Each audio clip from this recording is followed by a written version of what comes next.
जय मसी good evening सबैजनालाई। तपाईहरू भर्खर अहिले बज्यो 5 बज्नु आँट्यो होला हौ। 5 हजुर 5 बज्नु आँट्यो। भर्खर चर्चबाट आएर चाहिँ नुहाएको म। बिहान नुहाउनै गएको थिएँ हो, प्र्याक्टिस थियो। आउने दिनहरूमा चाहिँ एउटा कन्फरेन्स छ नि त फेरि, सेवा छ 3 दिनको। अनि त्यसमा चाहिँ फेरि हामी वर्शिप टिममा छौँ, त्यस कारणले अहिले प्र्याक्टिस गरेर आएको।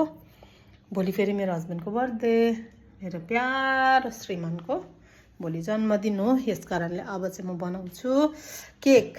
उहाँले चिनी खानु छोड्नु भएको छ नि त, तर अब एक दिन चाहिँ खानु भनेको नि केक। अनि भोलि के गर्छु म तपाईँलाई एकपछि अर्को देखाउँछु है। पुरा डढेको छु म। अस्ति एउटा जग्गामा गएको थिएँ नि त कि सन्डे, टन्टलापुर घाममा चाहिँ हामी त्यो मार्टमा थिएँ। त्यसले गर्दाखेरि चाहिँ हेर्नु भयो मेरो स्किन डल्लै डढेको छ। एनिवेज ठिकै छ, म देखाउँछु है त। है बिहान बिहानै के देखेको भन्दा चाहिँ यो चाहिँ मैले 2 दिन अगाडि नै म्यारिनेट गरेर राखेको छु कि हस्बेन्डको बर्थडेमा रोस्ट गर्नु भनेर। है यस्तो भइरहेको रहेछ। अब यसलाई चाहिँ बसाउँछु। लु मेरो स्पेसल मान्छेको लागि चाहिँ स्पेसल चिकन आज बनिँदैछ है। अलरेडी आधा घन्टा भइसक्यो। अझै यसलाई करिब 1.5-2 घन्टै पकाउँछु म चाहिँ यसमा 250 डिग्रीजमा। अझै यति कम्प्लिट हुन्छ, त्यहाँबाट यसरी पल्टाइदिन्छु फेरि त्यता हो। काको त बिचमा राख्दा यस्तो अप्ठ्यारो भयो कि पुरानो भएर यिनीहरू पनि खियाउँदैछ हल्का हल्का। तल पो राख्नु पर्यो लास्टमा। 1 घन्टामा चाहिँ यस्तो भएको छ। अझै पकाउँछु है, 1.5 घन्टा अझै पकाउँछु। यो चाहिँ ज्याकेट पहिला पनि अर्डर गरेको थिएँ होइन। सिजर काँचा चाहिँ अब कैंची की तरह जबान चल्ती है भनेको मुभीमा सुनेको थिएँ पहिला। अब चाहिँ कैंची की तरह मेरा दाँत चल्ता है भन्नुहोस्। पहिला अर्डर गरेको थिएँ, तर त्यो चाहिँ के भयो सिपिङ अगाडि नै क्यान्सल गर्यो कम्पनीले नै। मेबी फेस्टिभलहरूले गर्दा होला ढिलो भएर। अनि के गर्नु भएर चाहिँ फेरि बादमा मैले फेरि अर्डर गरिदिएको थिएँ। म पनि कन्फरेन्समा बिजी भएर चाहिँ अर्डर गर्नु पाएन, देखिनँ नि त क्यान्सल भयो भनेर। अनि कन्फरेन्स सकेर पो यसो हेरेको त क्यान्सल भइरहेको रहेछ। हस्बेन्डले चुन्नु भएको ज्याकेट हो नि त यो चाहिँ। अन्त चाहिँ फेरि बादमा अब आइपुग्छ कि पुग्दैन यस्तो सर्ट टाइममा भनेर चाहिँ फेरि मैले गरेको थिएँ, बट आइपुग्यो। प्रभुलाई धन्यवाद। म आज रित्तै चाहिँ हुँदिनँ। बुढालाई थाहा छैन यो आइपुग्यो भनेर। क्यान्सल भयो भने त थाहा छ। अनि उनले त होस् केही हुँदैन नगर्नु बेसी भन्नुहुँदै थियो, पर्दैन गिफ्ट दिनु भन्नुहुँदै थियो। यो चाहिँ उनको लागि गिफ्ट हो, गिफ्ट लेटर। हिजो यो बनाएको थिएँ त के डिजाइन गर्नु। यहाँ मजाले रोजेट बनाएको थिएँ हो, केटी जस्तो लाग्यो। अब यसलाई चाहिँ म डेकोरेट गर्छु। यसले अब यसले चाहिँ म डेकोरेट गर्छु। सानो बनाएको नि त केक हामी खाँदैन हो। अन्त खासमा त उसले सुगर छोड्नु भएको छ, तर पनि बर्थडेको दिन एक दिन चाहिँ अलिकति उयो गरेको नि त। यो हालेर देखाउँछु ल। मनवाला टेस्ट ल्याइदिएको थियो नि त कि येल्लो पो हुँदो रहेछ। विश्वास भने इट्स ओके।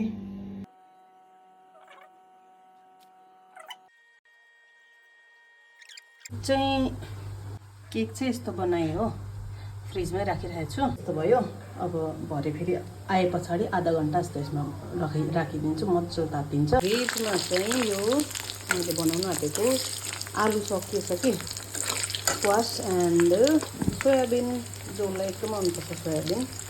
यो चाहिँ टमेटो उसिन्दैछु, यसको म एकदम पिरो चटनी बनाइदिन्छु। त्यो माछा फ्राई छ, यसको चाहिँ झोल बनाइगा। यो चाहिँ हो केक। अब यसलाई चाहिँ यहीँ राखिदिनु पर्यो। बर्थडे बोयलाई केक र सरप्राइजेसले वेट गरिरहेछ। म चाहिँ यहाँ छु, बर्थडे बोय त होइन म्यान हो। को लागि केक बनाउँदैछ नि, किन मलाई पुरा डिजाइनहरू आउँदैन नि त। अन्त यस्तै बनाइदिन्छु म त।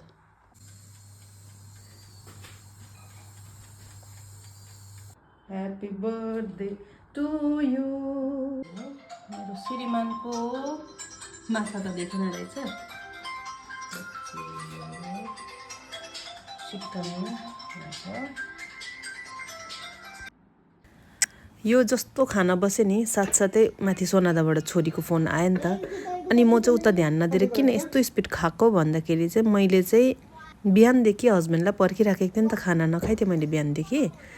अनि त्यही कारणले म चाहिँ एकदमै ज्यादा भोकाइराखेको थिएँ। अनि मैले चाहिँ फटाफट खाँदैछु है ल। माइन्ड नगर्नुहोस्, हस्बेन्डले पनि खानु हुँदैछ उतापट्टि, तर क्यामेरा चाहिँ मपट्टि मात्रै घुमाएको मैले। वाह, त्यो त तेरो बेस्ट है खान्छे। आज तँलाई मिस गरेँ मैले त। जबरजस्ती हुनुपर्ने छ यो। त्यसले तिमीलाई के देखाउनु लागि गरेको खासमा पर्यो। मजा मजा।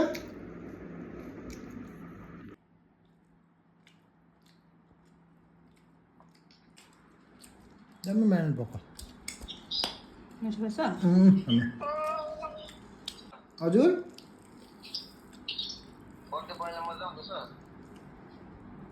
बर्थडे वाला पराएन होला हौ। सरप्राइज थियो कि बिटिटी सरप्राइज आयो।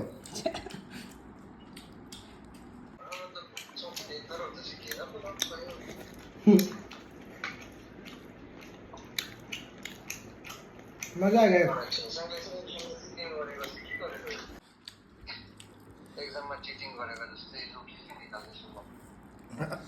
त्यसले खासमा कल चाहिँ ह्याप्पी बर्थडे बजाइदिनलाई गरेको अरे कि। बिर्स्यो कट बिर्स्यो। अब आएर दुईजनालाई बनाइदिनु पर्छ। ओके।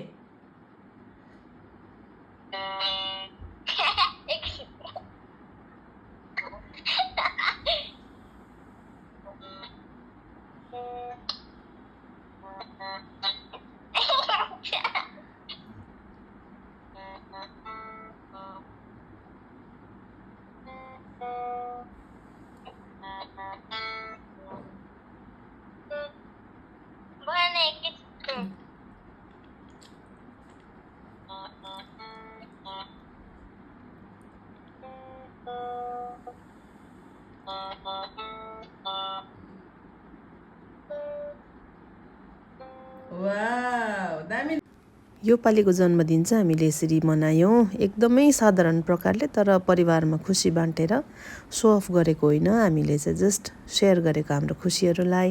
हुन्छ, हजुरहरू सबैजनालाई नेक्स्ट भिडियोमा भेटौँला, बाई।